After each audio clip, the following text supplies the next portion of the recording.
causas que en cierto modo originan, ¿no?, el daño o el deterioro. Tenemos que considerar fundamentalmente que en un proceso constructivo, estos pues tienen que estar bien definidos, ¿no? Tienen que estar bien definidos. Entonces, nosotros entendemos que en un proceso constructivo se entiende que hay fases en la elaboración de una base bien estabilizada para que se apoye la losa de concreto que es el pavimento rígido, en cierto modo. Trata sobre un procedimiento desde determinar por cálculos, por procedimientos, el contenido óptimo de humedad para llegar a un procedimiento de compactación relacionado entre la máxima densidad seca que puede alcanzar estas y la terminación. ¿Para qué? Para entrar a un proceso constructivo dentro de la confección, el transporte y finalmente la colocación y llegar al punto de terminación, ¿no? Entonces, es todo un proceso en el cual nosotros consideramos que esta debe ser la parte en la cual debe garantizar. ¿Por qué garantizar? Porque ahí es donde va a apoyarse, pues, la losa de concreto. Y no podemos dar la opción a que estos puedan generar, pues, deflexiones, porque si eso va a producir, el pavimento va a tender a una exposición o ser vulnerable a una falla por impacto de las tensiones que ejercen los neumáticos de los vehículos en determinados puntos. Entonces, en el proceso constructivo, desde el movimiento de tierras, pasa por colocar la subbase material de préstamo seleccionado, que es compactado. O sea, créanme que el hacer una pavimentación tiene que pasar por, ¿qué cosa? Muy conocido, los protocolos, señores. Los protocolos son las pruebas, pruebas de compactación, pruebas de densidad. Entonces, todo eso pues tiene que garantizar que el pavimento que se está ejecutando en sus diversas etapas nos vayan a dar una respuesta de un periodo de vida útil al cual lo conocemos como serviciabilidad del pavimento. Entonces, después, encima de la base, sobre él, se va a hacer el vaciado de la losa de concreto por paños intercalados, poniendo los famosos dowels, que son los fierros entre las juntas de una mitad del espesor de la losa, ¿no? Y se vacía respetando las juntas. Después se hace el curado de la losa de concreto, que es el tratamiento normal que uno le ejecuta, ¿no? El curado es curar o saturar, humedecer, para que tenga un proceso normal, reteniendo el contenido de humedad que alcanza un ciclo de evolución hasta alcanzar su máxima resistencia a la compresión. ¿Y ese periodo cuánto es? A ver, alguien que me diga. ¿Cuánto es ese periodo al cual alcanza el concreto su máxima resistencia? ¿A los cuántos días? A los 28 días, ingeniero. 28. Correcto. Entonces, ese es un procedimiento normal. El curado que se le hace es para justamente conservar la humedad en el proceso mecánico, ¿no? Que el concreto va adquiriendo resistencia, progresivamente. La humedad no puede desaparecer rápidamente ni muy lentamente. Está en un proceso de endurecimiento. Por eso es que nosotros le ejecutamos el curado. Humedecemos, regamos, empozamos de agua hasta que el concreto llegue a su resistencia. Lo primero que se hace es mantener en los primeros 7 días con curado permanente. Eso nos va a garantizar de que una resistencia del concreto sea pues la que nosotros estamos queriendo alcanzar. Entonces, una vez que se tiene justamente esa, El pavimento, o vamos a decir las características únicas de los pavimentos como estructura, por decirlo así, tiene más o menos una configuración de cargas que son las que generalmente se observan, se manifiestan dentro de los pavimentos. Esto va básicamente al tipo de vehículo, al peso de vehículo, la característica. Un vehículo no es estándar. Tenemos vehículos livianos, que son pues, automóviles.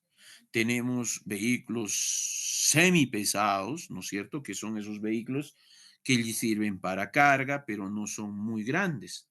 Tenemos los vehículos pesados, que incluyen cierta característica como son. Los vehículos livianos presentan cargas uniaxiales de una sola rueda, ¿no? Que son los vehículos que tienen cuatro ruedas y que llevan una en cada extremo. Tenemos las que dan cargas uniaxiales de dos ruedas, ¿no? Que tienen más o menos esta característica.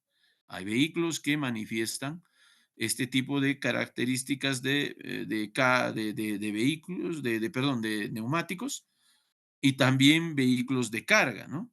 Y finalmente los pesados, que son cargas biaxiales de dos ruedas con doble eje, por decirlo así, que son los camiones de carga pesada y todo ello. Entonces, el pavimento pues sufre diversas magnitudes de carga, no es una, donde el tráfico es totalmente impredecible con diferentes tipos de suspensión, frenados, ¿no es cierto? Fricciones, impactos, o sea, el tratar de analizar, pues, establece, pues, diversos estudios finalmente, ¿no? Entonces, los daños típicos en los pavimentos rígidos pueden ser los daños desde agrietamientos longitudinales y transversales, efectos de bombeo, desnivel entre losas, deterioro de las losas, rotura, quiebre de las losas y otro aspecto, el efecto de los compuestos químicos como son los sulfatos y fallas en las juntas. Aquí podemos detenernos un poco para poder hacer una comparación entre un pavimento flexible y un pavimento rígido.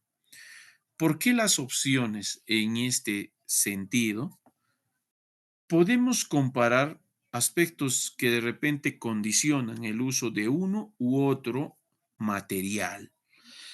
Dentro de los pavimentos flexibles, se estima que la vida útil de servicio varía entre 10 hasta 20 años. En un pavimento rígido, la vida estimada de servicio varía entre 20 hasta 30 años, por decirlo así.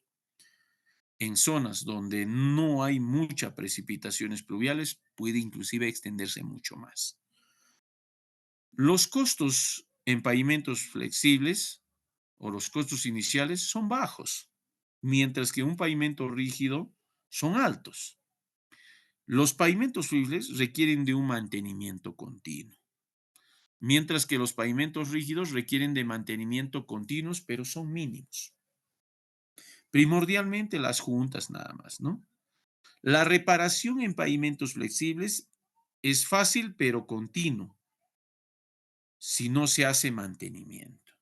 Mientras que la reparación en pavimentos rígidos, la reparación es difícil, pero esporádicamente o muy poco, ¿no? En el pavimento flexible se puede añadir capas en cualquier momento, mientras que un pavimento rígido, poner capas encima reduce grietas de reflejo.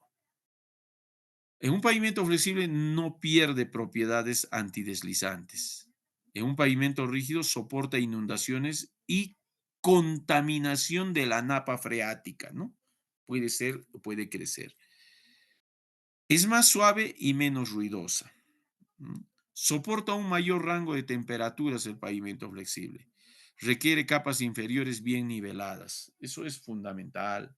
La nivelación justamente en los pavimentos rígidos tienen que tener un nivel de nivelación un poco más precisas en comparación que los pavimentos flexibles, puesto que éstas no pueden generar deflexiones dentro de su estructura, que es algo muy peligroso, ¿no?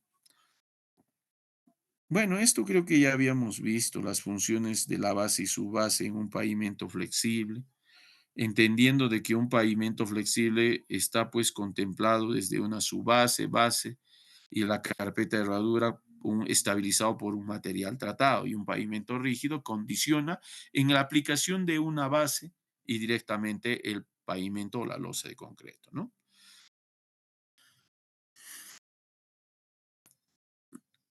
Aquí nosotros podemos observar las fallas principales en pavimentos rígidos, que son pues manifestaciones de fisuras longitudinales y transversales.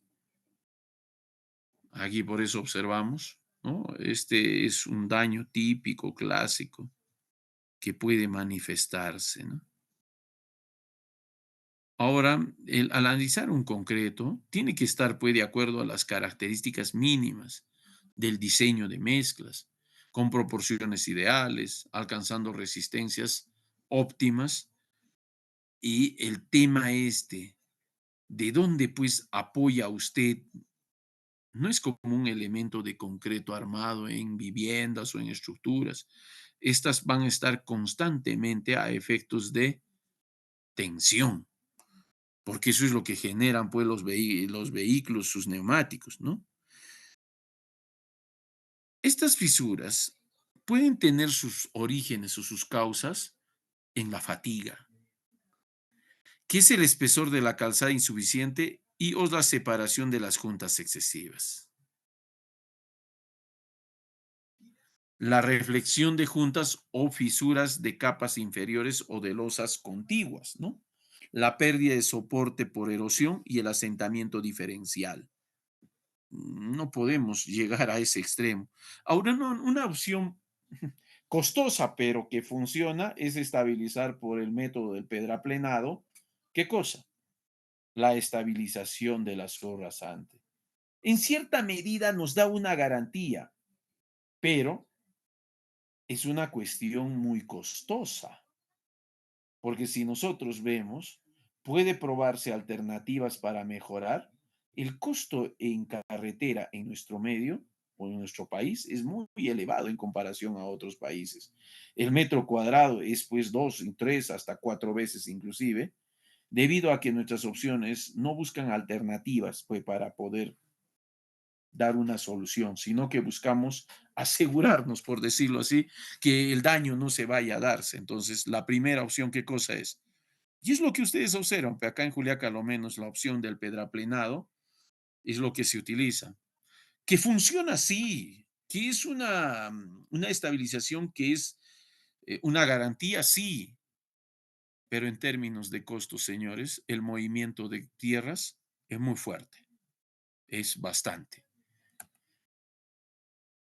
Aquí nosotros podemos observar las tensiones en pavimentos rígidos, donde se hace una simulación de una losa de concreto con los siguientes datos.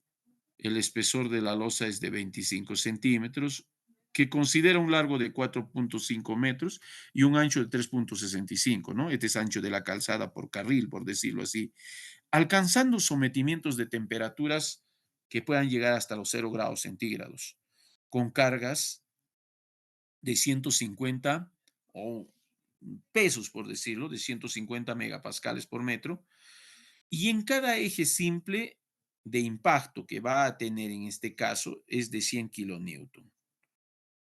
Entonces, aquí se puede observar que si el vehículo circula en forma, vamos a decir, en relación al carril en cierta posición, no va a generar mucha deformación, por decirlo así, ¿no? Y en pavimentos nuevos, pues obviamente que hay una cierta garantía también. Aquí nosotros podemos observar que el vehículo empieza a tener un desplazamiento apoyado en uno de los bordes de la losa de concreto Y de todas maneras, el impacto que genera es el más fuertecito justamente en esas posiciones. Ahí.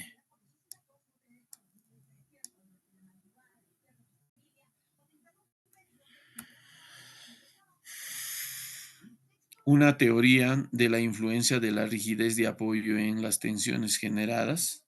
Si nosotros comparamos, ¿qué es lo que necesitamos? La fundación perfectamente rígida. A la fundación le estamos hablando de una subrasante estabilizada.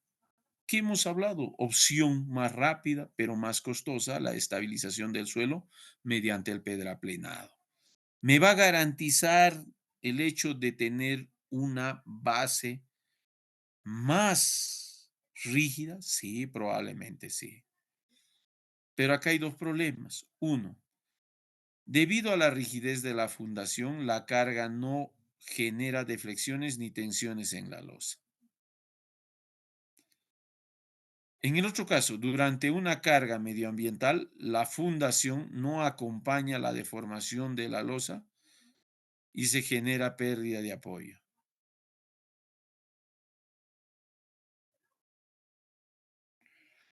Entonces condiciona, ¿no? En cierta medida. Eso es lo que va. Ahora, a comparación de un pavimento flexible, pues se acomoda. El pavimento, como su nombre lo dice, es flexible y se acomoda, ¿no? Debido a la falta de soporte de la losa, deflecta significativamente y se genera elevadas tensiones de flexión, pero está acomodada dentro de ella. Durante una carga medioambiental, la fundación acompaña la deformación de la losa, manteniendo su soporte, por decirlo, ¿no? Entonces, aquí nosotros podemos observar ya tensiones ya generadas de manera extrema, ¿no? Aquí nosotros lo definimos, claro, por colores. Eso es lo que representa la simbología siempre, ¿no? El color rojo es el caso más extremo o el más crítico. El color amarillo tiene una mediana intensidad y la verde, pues, que es la aceptable en cierta medida.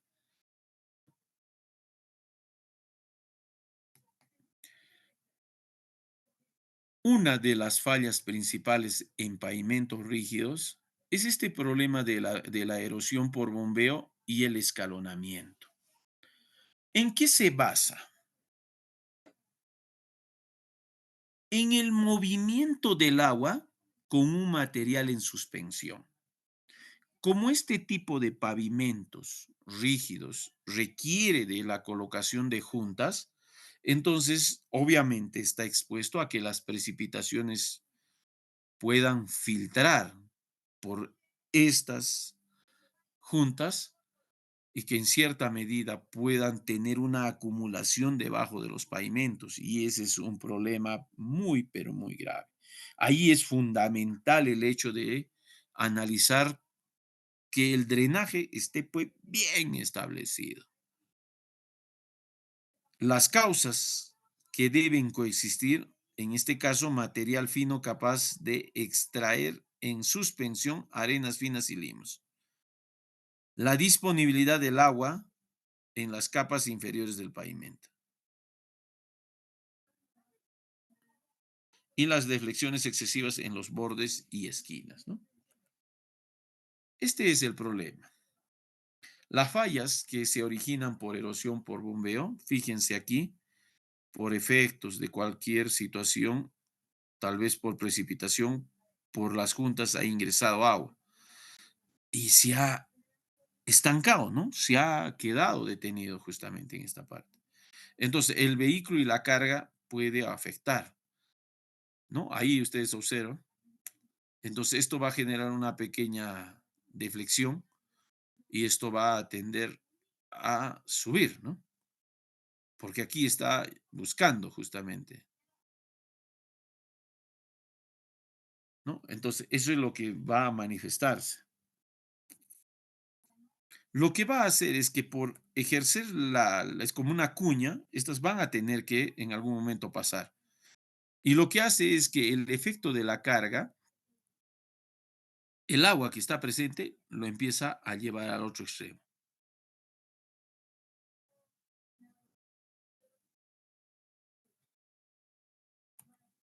Y fíjense, Esa es la manifestación que va a producirse.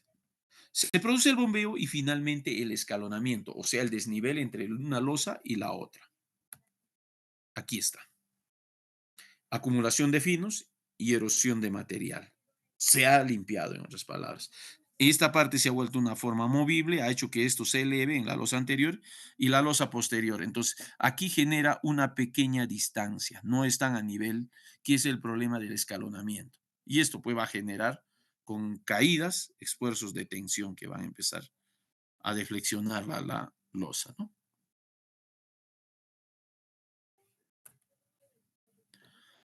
Entonces, se va a poder visualizar una serie de fallas por bombeo y escalonamiento.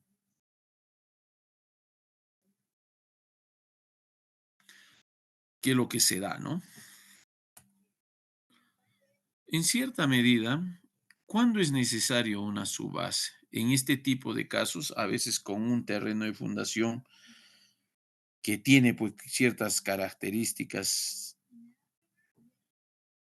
de muestra, entonces estas pues involucran una necesidad de repente del empleo de una subbase no erosionable de carácter obligatorio, ¿no? Que me puede ayudar en cierta medida. Entonces, esto se controla a partir de las características mecánicas que va a tener, pues, justamente la combinación de la mezcla de suelos, de uno, dos, ¿no?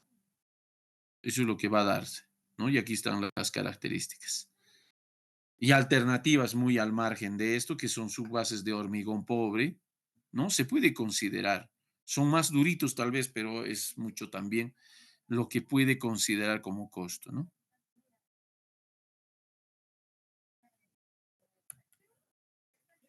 En esta imagen se puede observar las deformaciones en los pavimentos de acuerdo a la posición de los neumáticos. En la carga interna no va a tener mucho problema porque esa es la que sería el comportamiento de la manera ideal. En el otro caso estamos hablando de las cargas en borde,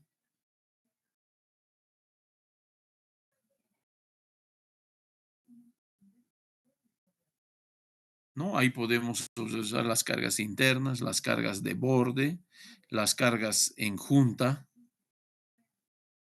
la carga en esquina, que tiene pues la variedad de las fallas o de los esfuerzos de la estructura de la losa, ¿no? Ahora, una opción de la falla de la transferencia de carga es que se puede colocar refuerzos de transferencia, tales como el caso acá, pero no va a garantizar el hecho de que esto se pueda volver mucho más crónico la falla en ese sentido, ¿no? Ve, acá tenemos, observar, aquí, ¿ven los fierritos que se observa acá? Esos son barras de transferencia de carga en juntas transversal. Aquí necesariamente va a tener que haber juntas, pero la transferencia de carga puede estar ahí, ¿no? ¿No? Ahí podemos, estos son algunos ejemplos de uso de la transferencia de carga.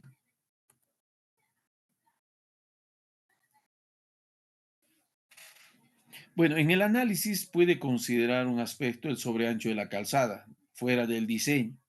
Y obviamente eso, como estamos saliendo desde los rangos máximos y mínimos, puede producir una falla.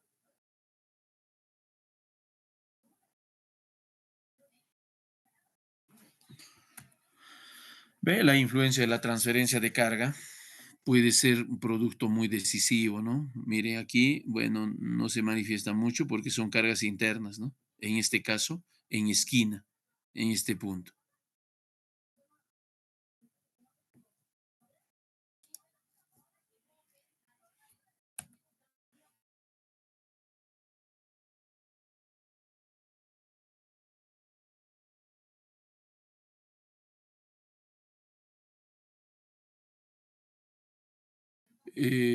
Esta justamente, pues, lo que evalúa es el deterioro y la transferencia de carga. Obviamente, dentro de las juntas, pues se tiene que tener presente que va a existir, pero no al extremo en donde hemos observado el ejemplo, ¿no? Entonces, esto ayuda bastante, pues, al hecho de que pueda incluirse, ¿no? Un procedimiento para la evaluación de estas, ¿ya? Entonces, esto es más o menos la idea de cómo es el comportamiento, entendiendo de que es menor el tipo de fallas en los pavimentos rígidos que en los pavimentos flexibles, señores. ¿No? Bueno, está el delegado presente, no sé si está el delegado o alguien que nos pueda sacar de duda. ¿Están programando exámenes, señores? Ingeniero, buenas noches. Sí, ¿cómo estás? ¿Están programando exámenes? Sí, ingeniero, ya están programando ya exámenes. Incluso esta semana ya hemos tenido exámenes, ingeniero. Ya, esta semana más concluyan, no quiero sobrecargarlos. Tal vez ya la otra semana estemos definiendo una fecha. Y no son muchos ustedes, creo. Habría que organizarse en grupos de 6 vamos a dejar un pequeño trabajo monográfico sorteando temas de los diversos grupos para que ustedes puedan ejecutarlo, ¿ya? Entonces, para la próxima sesión de clase, estar más o menos viendo por afinidad, ¿no? No quiero imponer el tema este de los grupos, señores, ¿ya? Ok, ingeniero. Listo, jóvenes. Bueno, ahí vamos a quedar. Antes le voy a llamar la lista. Atentos a la lista, por favor.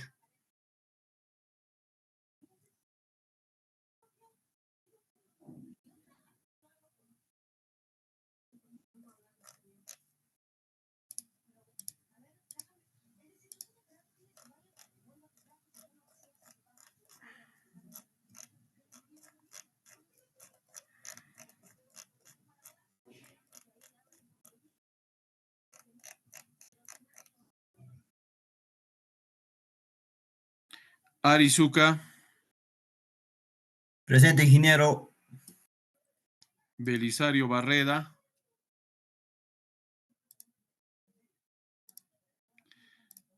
Bustinza Segarra, Presente, ingeniero. Buenas noches. buenas noches, Carma Ríos, Ingeniero Belisario Barreda presente. Calcina Amanqui, Callavilca, Presente, ingeniero Calavita. Calcima Mani,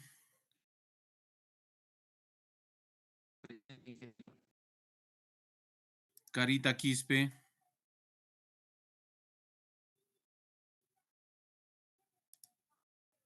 Carita Surco,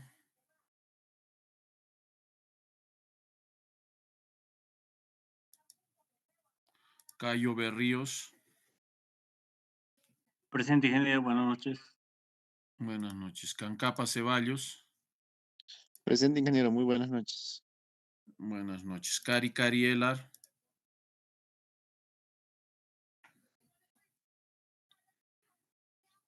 Cuarite Mamani, Presente, ingeniero. Buenas noches. buenas noches, Chura Moscairo, Presente, ingeniero Chura Mosqueiro. Chura Rodríguez, Ingeniero presente. Colque Ruelas, Presente, ingeniero. Buenas noches. buenas noches, Condori Condori, Buenas noches, ingeniero. Condori presente. ¿Me escucha? buenas noches, sí, sí, ya está registrado. Condori Gracias. Quispe, Condori Quispe, Coragua Turpo,